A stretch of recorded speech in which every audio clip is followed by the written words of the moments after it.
ചാക്ക് നിറച്ച് മെഡലാണ് ഇവിടെ. തീർന്നില്ല കേട്ടാ. 47 എണ്ണം ഉണ്ട്. എടുത്തോണ്ടൊന്നും പോകാൻ പറ്റൂല.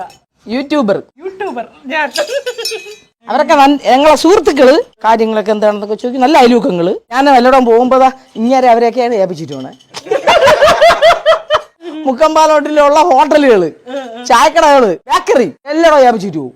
അങ്ങനെ ആവശ്യമുള്ളത് അങ്ങനെ വാങ്ങിച്ച് കഴിക്കും. വരുമ്പോ ഞാൻ ബില്ല് പേ ചെയ്യും. പിന്നെ മക്കള് എന്നും വൈകുന്നേരം വരും. ഹലോ, എന്റെ പേര് ബെൽസി മാർക്കോസ് എന്നാണ്. വയസ്സ് 73. ഈ മെഡല് സിംഗപ്പൂർ മെഡലാണ്. ഈ 4 മെഡല് ഓട്ടത്തിന് സീനിയർ സിറ്റിസൺ. അതെ. 5 ദേശീയം, 5 സ്റ്റേറ്റ്, 5 ജില്ല. അത് കഴിഞ്ഞിട്ട് ഒന്നുകൂടി ഉണ്ട് ജില്ലാ പഞ്ചായത്തിന്റെ ഓട്ട മത്സരം. 3 ഫസ്റ്റ് 1 സെക്കൻഡ്. 25 കൊല്ലം വർക്ക് ചെയ്ത് ബെസ്റ്റ് അംഗൻവാടി വർക്കർക്കുള്ള സ്റ്റേറ്റ് അവാർഡ് കിട്ടി. കുടുംബം മെച്ചപ്പെടുത്താൻ കഴിഞ്ഞതും അംഗൻവാടിയിലൂടെ തന്നെ. അന്ന് എത്ര ശമ്പളം എന്നറിയാമോ? 175 രൂപ തുടക്കം.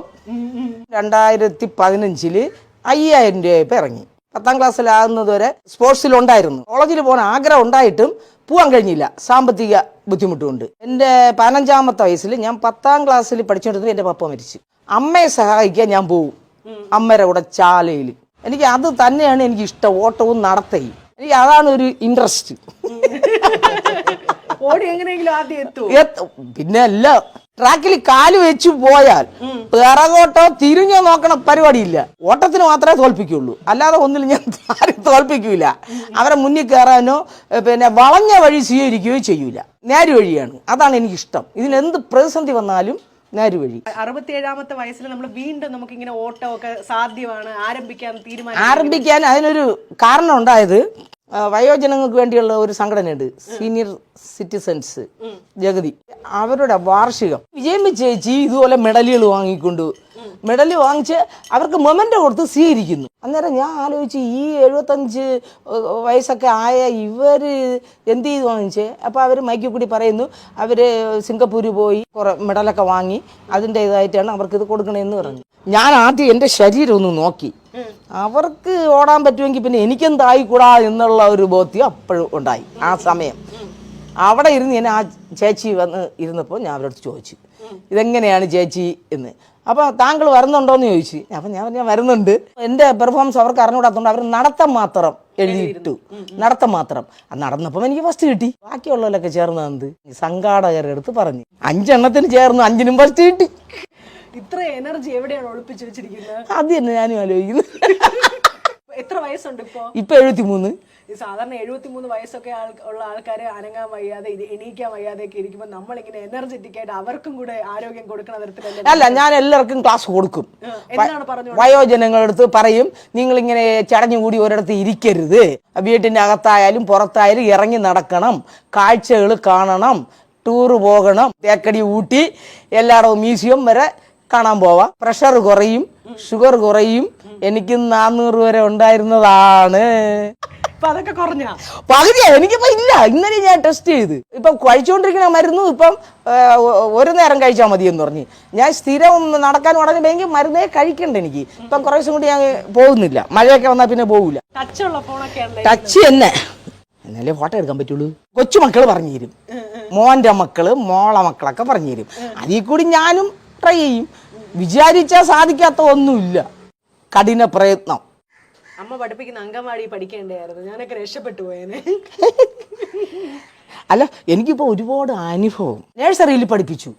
ആ കുട്ടി പഠിച്ച് കവിയായി. അവനും ആദരം തരണം, എനിക്കും ആദരം. അവൻ ആദ്യം ആദരം കൊടുത്തു. അവൻ പറഞ്ഞു, എനിക്ക് ആദ്യം വേണ്ട, എൻ്റെ ടീച്ചറിന് കൊടുത്താൽ മതി. അയ്യോ, ഭയങ്കര സന്തോഷമായി. ഞാൻ ഇറച്ചി കഴിക്കൂല, മീൻ കഴിക്കൂല. 10 വർഷമായി. പ്രോട്ടീൻ വേണമല്ല, മുട്ട കഴിക്കും, പാല് കഴിക്കും.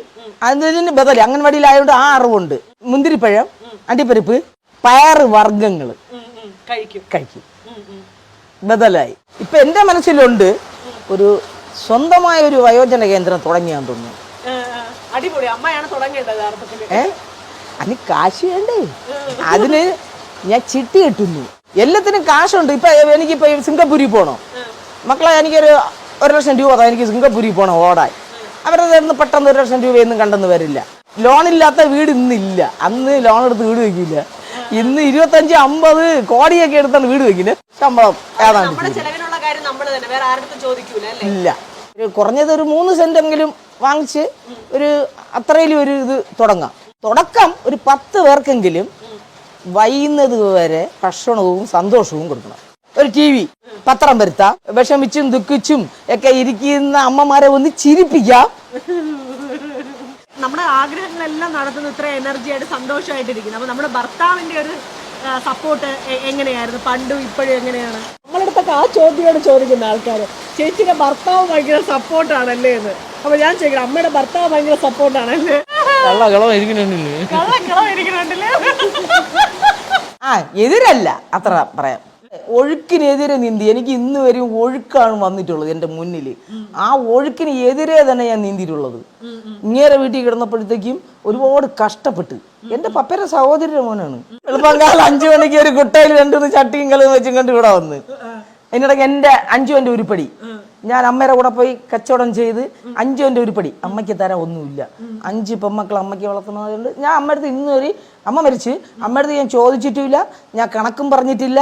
എനിക്ക് ഇനി തരണം, മറ്റുള്ളവർക്ക് കൊടുത്തല്ലോ അതും പറഞ്ഞിട്ടില്ല. ഇതാണ് എൻ്റെ വിജയം. അതിനെ ഒന്നങ്ങോട്ട് വിറ്റ്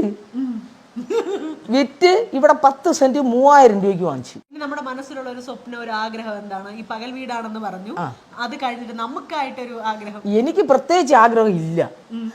എന്റെ ആഗ്രഹമുണ്ട്, ഇനി ആണപ്പുറത്ത് കയറണം. എല്ലാവർക്കും അവരുടേതായ എനർജി ഉണ്ട്. അവരാരും പ്രാവർത്തികമാക്കൂല. കൈ ഇങ്ങനെ പൊക്കും, ഇങ്ങനെ പൊക്കും, എന്നിട്ട് മുട്ട് വളരാതെ തറയിൽ തൊടും. സന്തോഷം കിടക്കിടെ കാണുമ്പോൾ. വരാനെടുത്ത തീരുമാനം എന്തായാലും നല്ലതായി. മിടുക്കിയായിട്ടിരിക്കണം. ഇനി ഒരുപാട് വർഷം ആരോഗ്യത്തോടു കൂടി ഇതുപോലെ ഈശ്വരൻ അനുഗ്രഹിക്കട്ടെ. അപ്പൊ എന്തായാലും ഒരുപാട് സന്തോഷം പരിചയപ്പെടാൻ കഴിഞ്ഞതിൽ കേട്ടാ.